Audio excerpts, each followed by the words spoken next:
Action. Hello everyone, I'm joined by Jack Catterall finally, 3 months late. I've been waiting by my laptop for the last 3 months for him to answer his Zoom.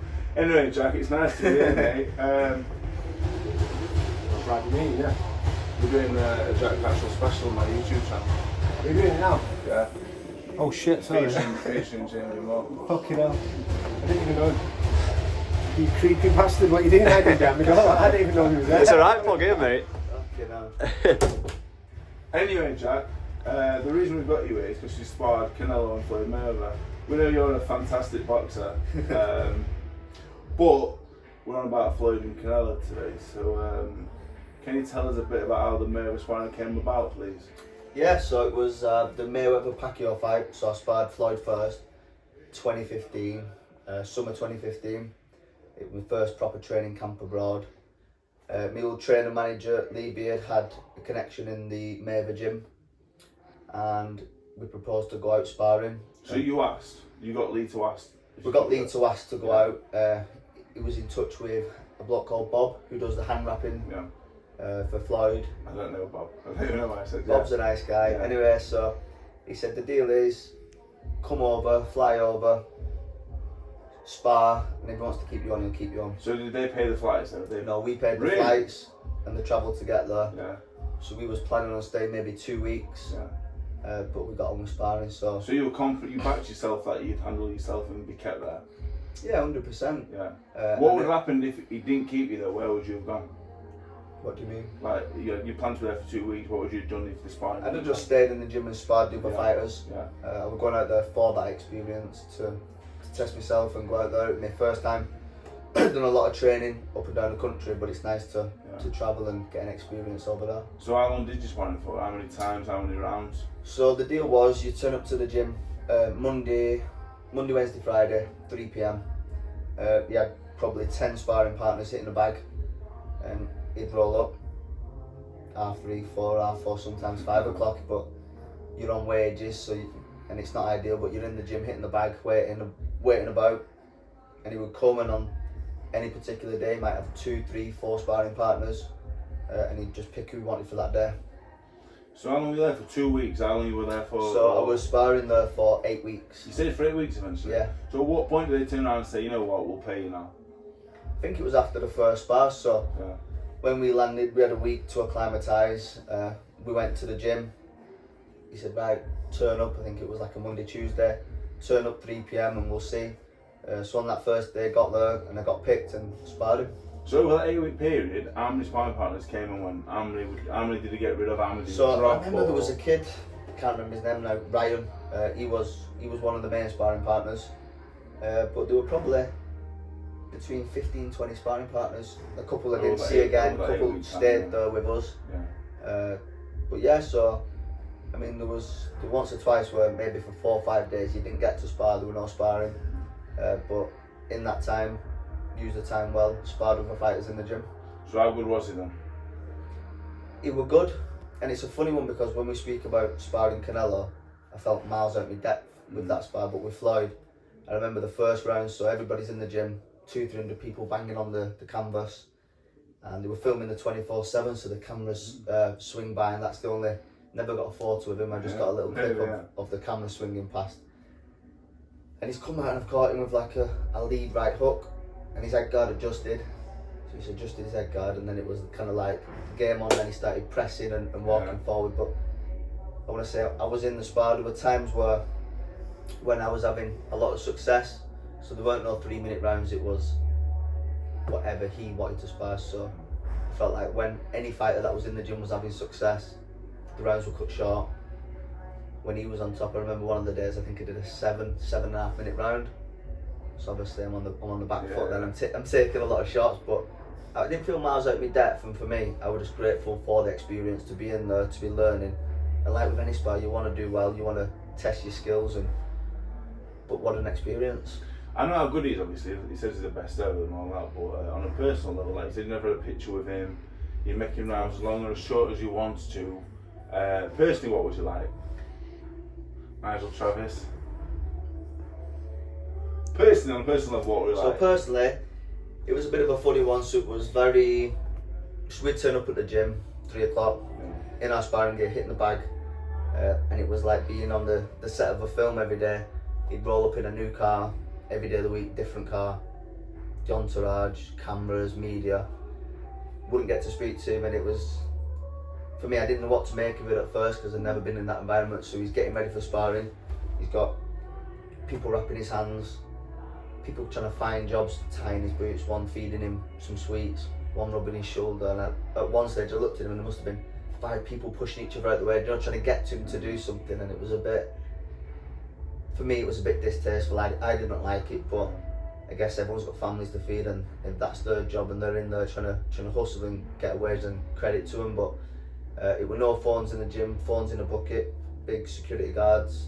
And you know what, after, I think when I got there I wanted a picture, but then after the first or second sparring session, I kind of felt like, no, I want to be here for myself to get better, to improve, and kind of fuck the idea of getting a picture.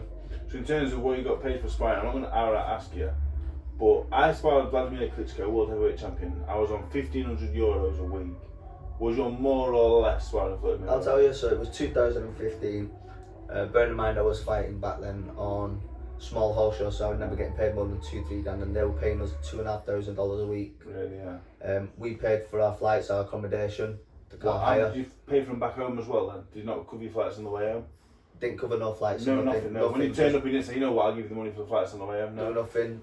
Obviously, Mayweather, Pacquiao, big fight, big fan of them both. The fight were coming up and people were trying to sell tickets in the gym, but they were reselling for tens of thousands. Now, stupidly, I thought, you know what, we might get a little cheap ticket, it'd be nice to go down, but there were no tickets for the fight. Like I said, there were no personal conversation apart from in the ring when he was talking, when I was sparring, and it's like a distant memory now, but we were just mumbling stuff, you know, kind of back and forth sparring. So moving on to Canelo, first of all, as a person, what was he like? Any nicer than Floyd? You know what, really nice. So that was again a totally different experience. So I was training with Jamie Cox at the time and he was sparring in Vegas, so Lee stayed with him. I caught a flight to San Diego on my own, picked up by Team Canelo, put in an apartment on the beach. And the deal was with that one, so he's fighting James Kirkland. It's 3 weeks before his fight, which was 2 weeks after Mayweather Pacquiao. Got there, dropped us off. They paid for our flights, back and forth from Vegas. And that were good. So the deal, sparring was Monday, Wednesday, Friday. They would pick us up at a set time at the apartment. Sparring was in his gym, which is at his house in the mountain. Nobody in the gym. Canelo, his coaches. Who else was fighting at the time? There were 1 or 2 other fighters that he was training with. A much better environment than ours. We get picked up Monday, Wednesday, Friday at a set time. We're up in the mountain at his house, quiet gym, perfect environment. But as I've got to the apartment on the beach, I arrived at night time, maybe 8 PM, 9 PM at night, it was dark. I've gone into the house and there were 2 of our sparring partners. There were Dennis Douglin, What's you like?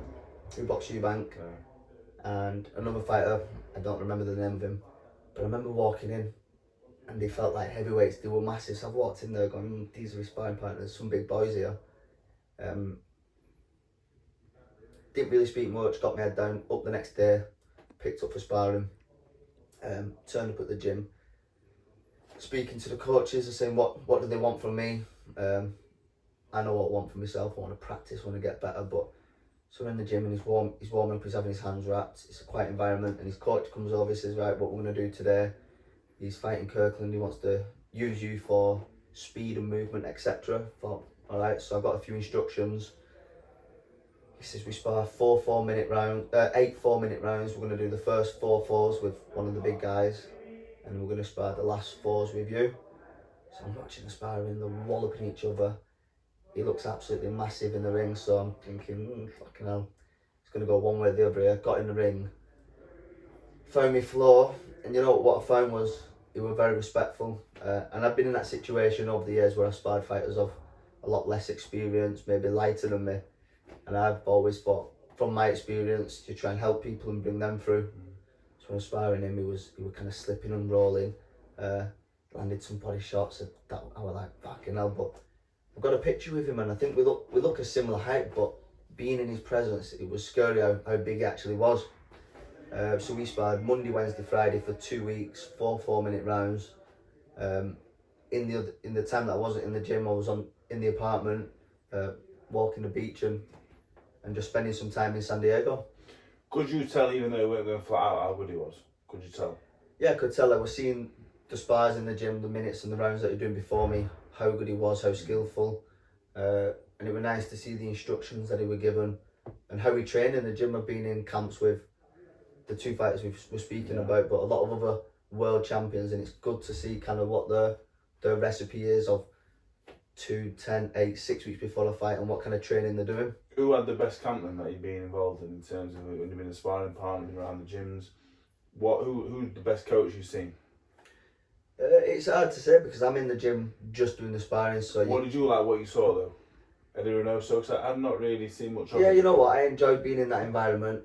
They worked tremendously hard. Obviously, I didn't do any of the other training that you see in the build up to his fights, the runs, the strength conditioning, etc. But the boxing work that I've seen in the gym, I enjoyed it, and I'm a fan of it. So in terms of what you got paid for Canelo, more or less than Mayweather? Less than Mayweather, it was $1,750 though, is it? For 2 weeks, including flights. And I think we got $50 extra a day. Right, Jack. Also, while we're here, Joe Hayden, future world undisputed champion, isn't he? Joe is. We've been. I've had the pleasure of sparring Joe now for the last couple of years. The 2 fights with Josh, the southpaws in between that. So it's been a pleasure, and you're doing a great job with him. So credit to you, credit to Joe, and I'm excited to watch his journey unfold. Cheers. Take that. Cheers, I'll Joe. take that. Thank you very much, Jack. Thank you very much. You. Thank you.